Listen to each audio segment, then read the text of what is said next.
राहुल गांधी के ननिहाल यानी इटली में नरेंद्र मोदी ने धूम मचा दी। नरेंद्र मोदी के एक वीडियो ने सारे रिकॉर्ड तोड़ दिए। Instagram, x, WhatsApp, reels, short videos, YouTube, सब जगह नरेंद्र मोदी का यह वीडियो छाया हुआ है। यह वीडियो है नरेंद्र मोदी और इटली की प्रधानमंत्री जॉर्जिया मेलोनी का। इस वीडियो में नरेंद्र मोदी ने मेलोनी को मेलोडी चॉकलेट गिफ्ट की है। मोदी और मेलोनी के इस वीडियो को अभी तक सिर्फ 8 घंटे में 127 मिलियन मतलब 12 करोड़ 70 लाख से ज्यादा लोग देख चुके हैं। नरेंद्र मोदी ने इटली में एक नए किस्म की डिप्लोमेसी की, डिप्लोमेसी मिठास की। मोदी ने देखते देखते एक दिन में मेड इन इंडिया प्रोडक्ट को इंटरनेशनल प्रोडक्ट बना दिया। लेकिन मोदी की ये मीठी डिप्लोमेसी राहुल गांधी को बहुत कड़वी लगी। यूपी में बैठे राहुल गांधी बीच बीच में मोदी का वीडियो देख रहे थे और गुस्से में तमतमा भी रहे थे। आज राहुल गांधी ने गुस्से में सारी लक्ष्मण रेखाएं भी पार कर दी। आप देखिए। नरेंद्र मोदी रोएगा जैसे कोविड के समय रोया था, जैसे नोटबंदी के समय रोया था, रोएगा। और देख लेना 1 महीने के अंदर टीवी में आएगा नरेंद्र मोदी, रोएगा, हाथ जोड़ेगा। फिर से रोने का टाइम आ रहा है, फिर से हाथ जोड़ने का टाइम आ रहा है, फिर से हाथ जोड़ने का टाइम आ रहा है। खाद, किसानों को खाद नहीं मिलने वाला है। गैस का सप्लाई खत्म होने जा रहा है। केरोसिन सारा का सारा बंद होने जा रहा है। नरेंद्र मोदी और हिंदुस्तान की सरकार आपको नहीं बचा पाई। नरेंद्र मोदी रोएगा। राहुल तू तड़ाक वाली भाषा क्यों बोल रहे हैं? वो मोदी को क्यों रोते हुए देखना चाहते हैं? नरेंद्र मोदी 1 महीने के अंदर हाथ जोड़ेगा। प्रधानमंत्री के लिए राहुल ऐसी भाषा क्यों बोल रहे हैं? वो मोदी को हाथ जोड़कर खड़े क्यों देखना चाहते हैं? मोदी और हिंदुस्तान की सरकार नहीं बचा पाएगी।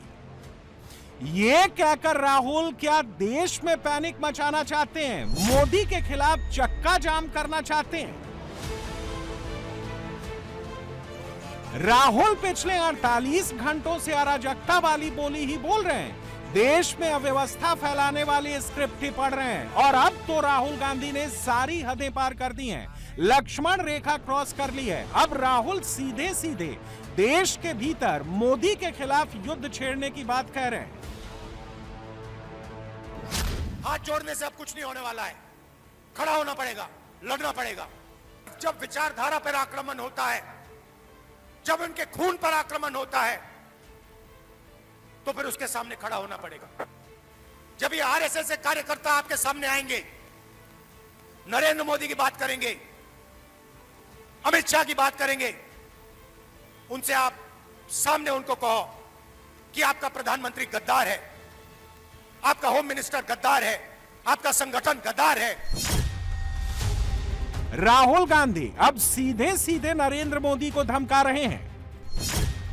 राहुल गांधी अब नरेंद्र मोदी के खिलाफ लोगों को भड़का रहे हैं, सड़कों पर उतरने के लिए उकसा रहे हैं।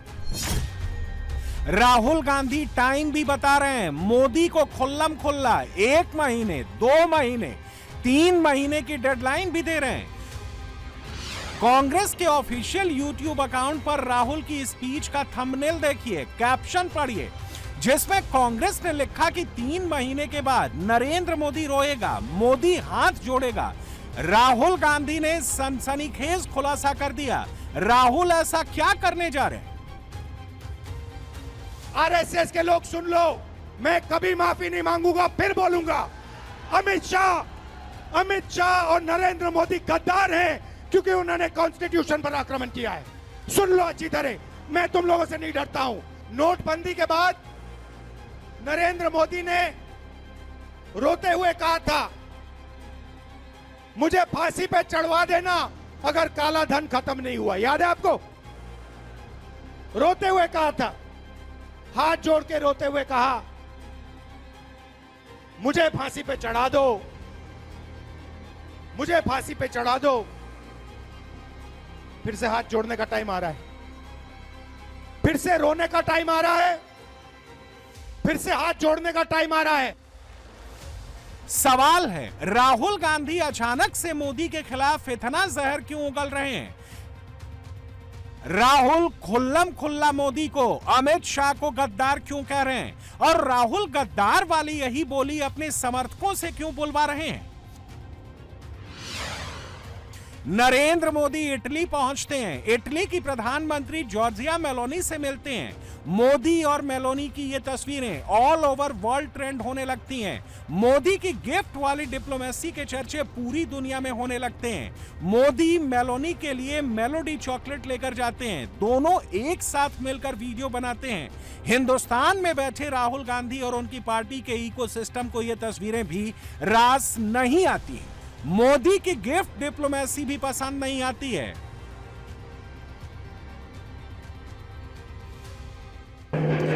Prime Minister Modi brought us a gift, a very, very good toffee. Melt. जैसे ही मोदी और मेलोनी की वो रील राहुल तक पहुंचती है, राहुल उसे मोदी की नौटंकी बताने लगते हैं, मोदी के नेतृत्व पर सवाल उठाने लगते हैं। देखते ही देखते कांग्रेस की पूरी टाइमलाइन पर मोदी के खिलाफ बनाए गए आपत्तिजनक पोस्टर्स घूमने लगते हैं, एआई वीडियोस घूमने लगते हैं और हर पोस्ट में सीधा निशाना मोदी पर ही लगाया जाता है। सिर्फ जहर फैलाया जाता है और जहर फैलाने वालों में एक नाम राहुल गांधी का भी होता है। पता नहीं आपने आज मोदी जी का वीडियो देखा नहीं देखा? देखा? व्हाट्सएप यूनिवर्सिटी वालों ने देखा?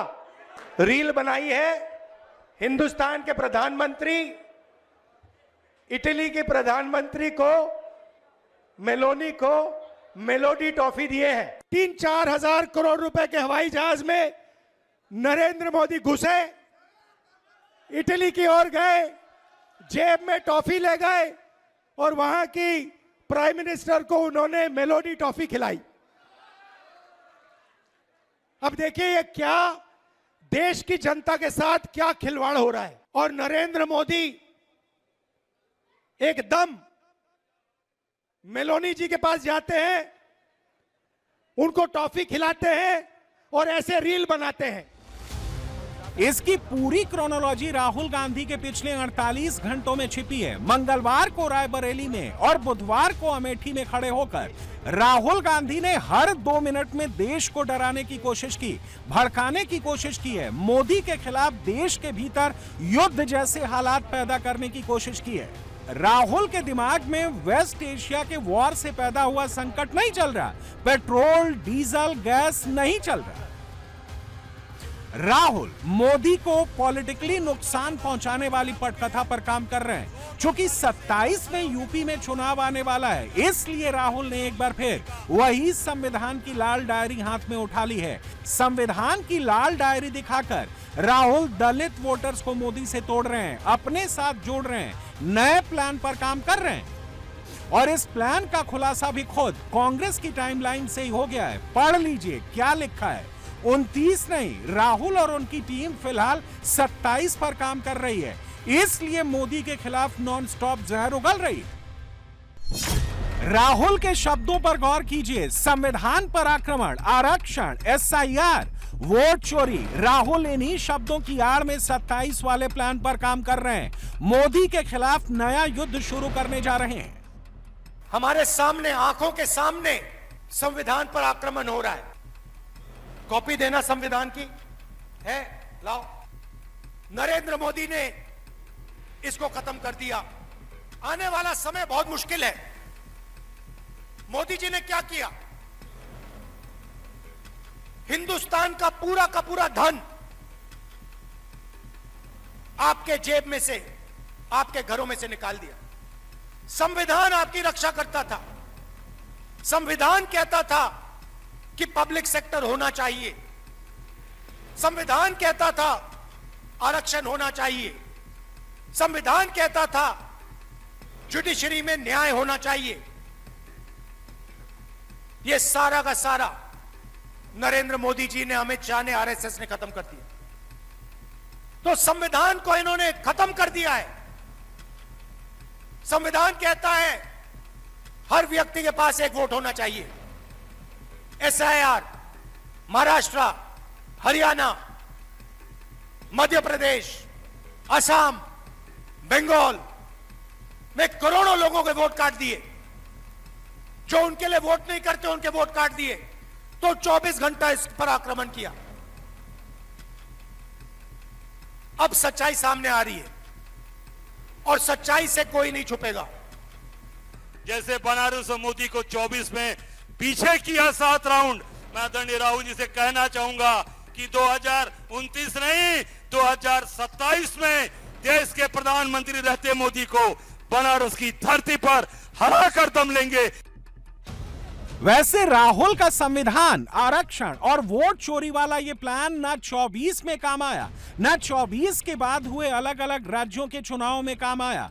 इसलिए राहुल ने इस बार इन सबको वेस्ट एशिया के क्राइसिस से जोड़ दिया।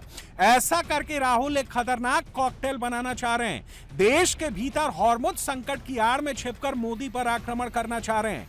नोट करने वाली बात यह है कि राहुल ईरान अमेरिका युद्ध में भी भारत के संविधान को फिट करके, मोदी को फिट करके अजीबोगरीब नैरेटिव बनाना चाह रहे हैं। आप सोच रहे हो कि अमेरिका और ईरान के बीच में युद्ध है तो क्या हुआ, वो लड़ रहे, हमारा क्या लेना देना। भाई और बहनों, ये पहले आपकी रक्षा करता था, ये गायब हो गया है। अब आर्थिक तूफान आने वाला है। क्यों? क्योंकि अमेरिका ने ईरान पर आक्रमण किया और ईरान ने हॉर्मुज स्ट्रेट को बंद कर दिया। हॉर्मुज स्ट्रेट को बंद करने का मतलब दुनिया का 20% तेल, 20% तेल का सप्लाई खत्म। इसका नतीजा आने वाले समय में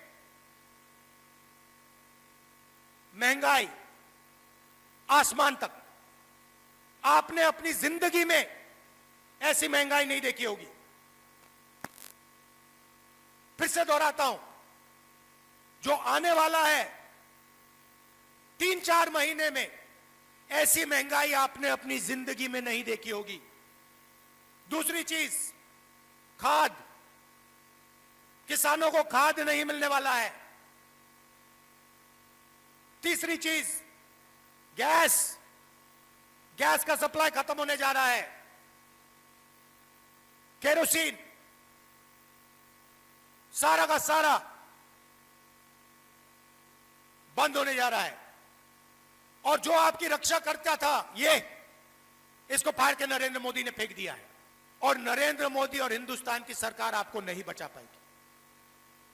देखना, 2-3 महीने में आपको पता लग जाएगा कैसा जबरदस्त झटका लगने वाला है। खुल के प्रधानमंत्री कहता है सोना मत खरीदो, विदेश मत जाओ, और फिर हजारों करोड़ रुपए के जहाज में विदेश चला जाता है। आप लोग चुप रहते हो, आप लोग एक शब्द नहीं बोलते हो।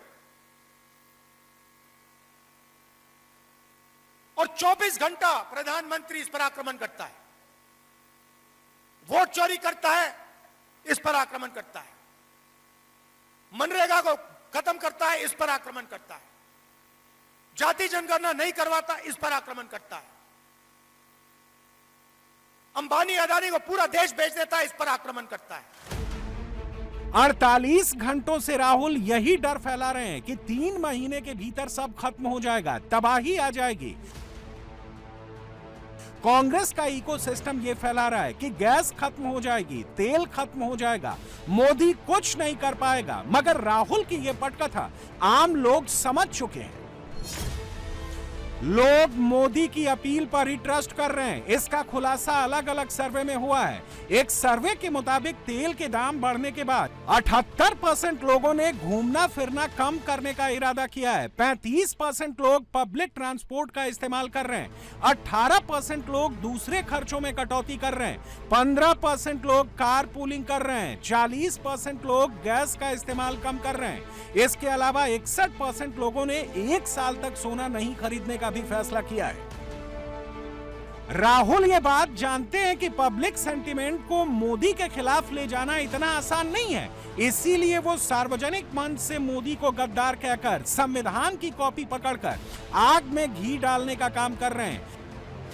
राहुल और उनकी पार्टी की इस भड़काऊ बोली पर बीजेपी तो ये तक कह रही है कि कांग्रेस और उसके नेता देश के भीतर गृह युद्ध जैसे हालात पैदा करना चाहते हैं।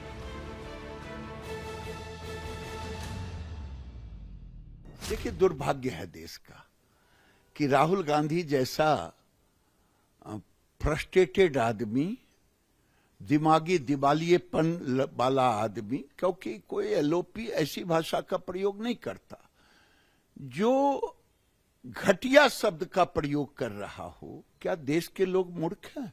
आज ये कोरोना में भी मोदी जी को गाली दे रहे थे, याद कीजिए, लेकिन देश की जनता उस समय भी मोदी जी को प्यार कर रहा था, जो ये कह रहे थे बात मान रहे थे। आज भी ये मोदी जी को गाली गद्दार नहीं कहा, अमित भाई को गद्दार नहीं कहा, ये देश को गाली दिया है। और देश की जनता मोदी जी के अपील को, आग्रह को, देश की संकट जब जब आया है, देश मोदी जी के साथ खड़ा रहा है और आगे भी खड़ा रहेगा। ये गृह युद्ध कराना चाहते हैं, लेकिन मोदी जी दिलों में बसे हुए हैं। राहुल गांधी जी का आज का बयान बहुत ही दुर्भाग्यपूर्ण है और कहीं न कहीं उनकी अराजकतावादी मानसिकता को दिखाता है। मैं मानता हूं कि लगातार हो रही हार, निराशा कहीं न कहीं उनके स्वभाव और उनके चरित्र में दिख रहा है। मैं मानता हूं कि भारतीय राजनीति का आप राहु हैं, जो कहीं न कहीं पूरे तरह से देश की राजनीति की वातावरण को गंदा और दूषित करते हैं। राहुल गांधी जी, आपका बयान बहुत ही दुर्भाग्यपूर्ण है। आपने केवल नरेंद्र मोदी का ही अपमान नहीं, आपने देश की 140 करोड़ जनता का अपमान किया है। लेकिन शायद आप पुराने चीज़ों से सबक नहीं सीखते हैं।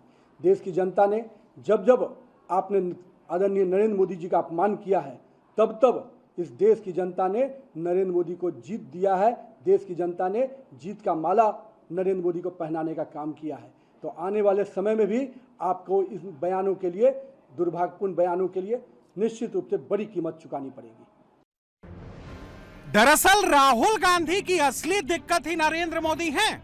लोकप्रियता के पैमाने पर, पब्लिक कनेक्ट के पैमाने पर, अप्रूवल रेटिंग के पैमाने पर, तमाम ओपिनियंस पोल और सर्वे के पैमाने पर नरेंद्र मोदी ही सबसे आगे हैं। मोदी जब विदेश में होते हैं तो वहां उन्हें ग्रैंड वेलकम मिलता है। वर्ल्ड लीडर्स मोदी से मिलने के लिए, मोदी के साथ डील करने के लिए आतुर रहते हैं। मोदी जब इटली पहुंचते हैं तो वहां उन्हें काशी के घाट की पेंटिंग गिफ्ट की जाती है।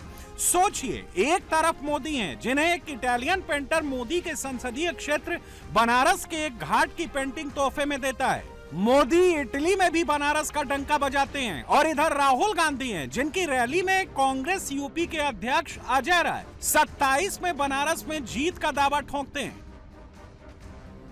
मोदी और उनके विरोधियों में यही फर्क है। युद्ध काल की आपदा में मोदी हिंदुस्तान के लिए अवसर तलाश रहे हैं, डील साइन कर रहे हैं, तेल, गैस, डीजल की सप्लाई पर काम कर रहे हैं, जबकि राहुल युद्ध काल की आपदा को अपने लिए सियासी अवसर के तौर पर इस्तेमाल कर रहे हैं, मोदी को रुलाने की बात कर रहे हैं।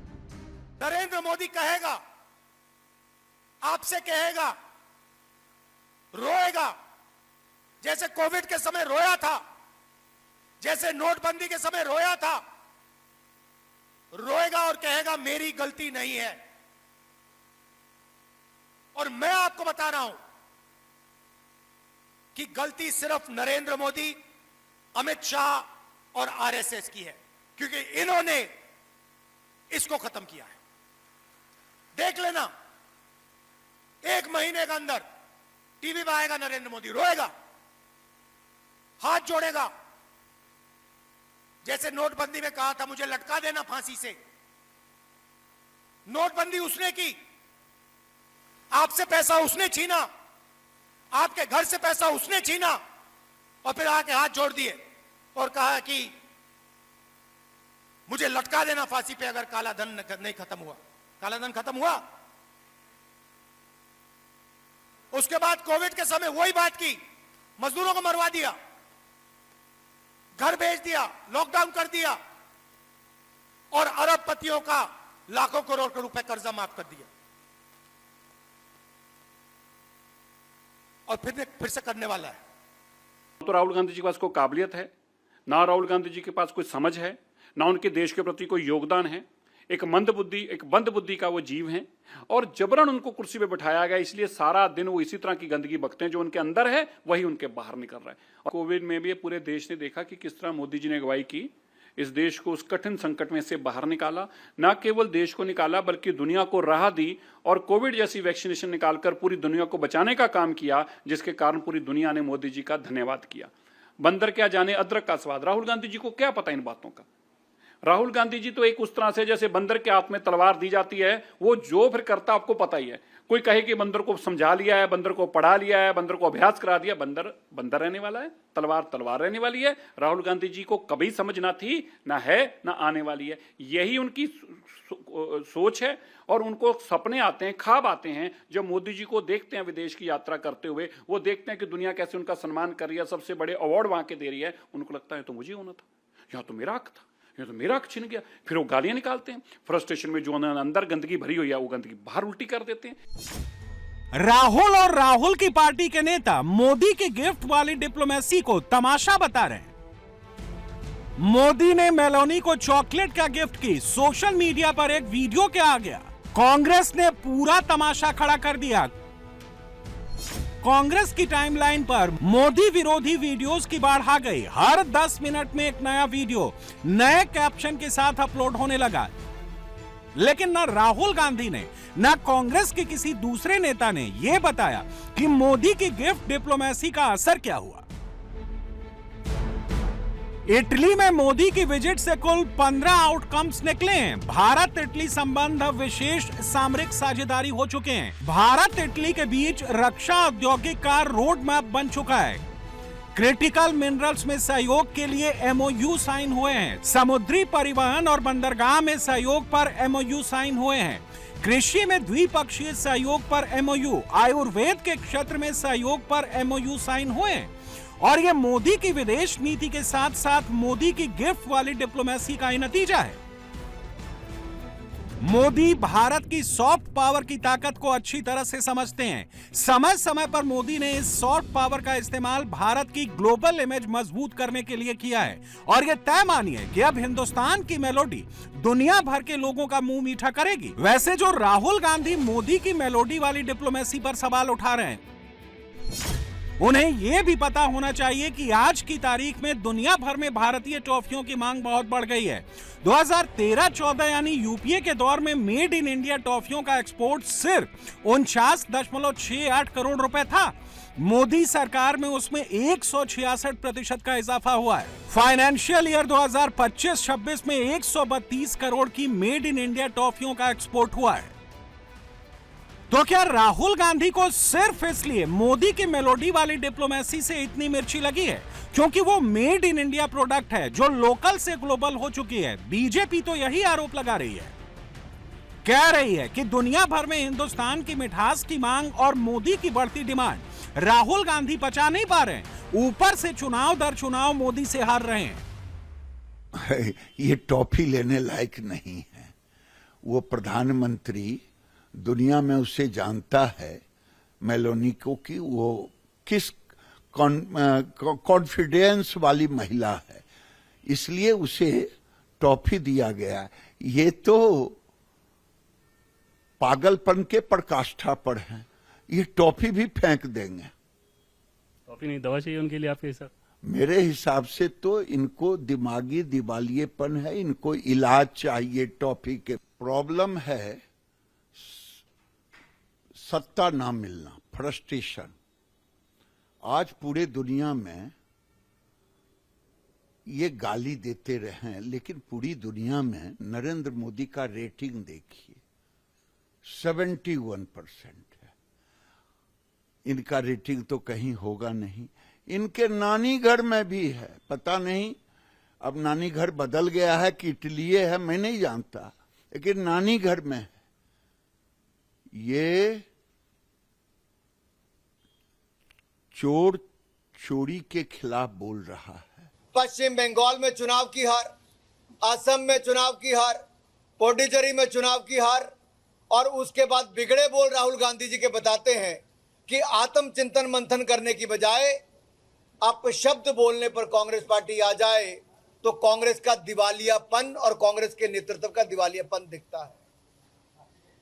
कभी ईवीएम पे ठीकरा, कभी इलेक्शन कमीशन पे ठीकरा, कभी जनता पे ठीकरा फोड़ना, अब देश के प्रधानमंत्री को अपशब्द बोलना, आरएसएस को अपशब्द बोलना, ये मोदी जी की लोकप्रियता से घबराते भी हैं, चिढ़ते भी हैं और इतने हलकों का उपयोग ये उनकी अपब्रिंगिंग, परवरिश पर भी प्रश्न चिन्ह खड़ा करता है। यह अकल राहुल गांधी के पास इतने दिन के बाद भी नहीं आई। हमारे यहाँ कहावत है, बूढ़ सुआ पढ़ाई से नहीं पढ़त।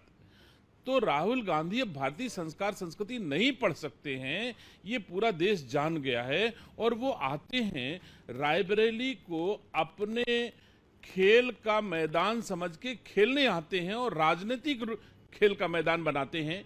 रायबरेली आते हैं तो रायबरेली के किसी व्यक्ति के सरोकारों की कोई बात नहीं करते हैं। आएंगे, अडानी की बात करेंगे, अंबानी की बात करेंगे और मोदी जी को गाली देने के लिए रायबरेली की पावन माटी का उपयोग करते हैं। अगली बार कभी राहुल गांधी ने रायबरेली की पावन माटी का मोदी जी को गाली देने के लिए, अमित शाह जी को गाली देने के लिए उपयोग करेंगे तो उनको ईंट का जवाब पत्थर से दिनेश सिंह और भारतीय जनता पार्टी के कार्यकर्ता देंगे। 48 घंटे से राहुल की तिलमिलाहट की असली वजह अब सामने आ चुकी है। कभी मेलोडी के नाम पर तो कभी गद्दार गद्दार वाली स्क्रिप्ट पढ़कर राहुल प्रधानमंत्री के खिलाफ सिर्फ इसलिए हंगामा खड़ा कर रहे हैं क्योंकि आमने सामने की सियासी लड़ाई में वो मोदी से जीत नहीं पा रहे हैं, इसलिए हर रोज नए नए हथकंडे अपना रहे हैं।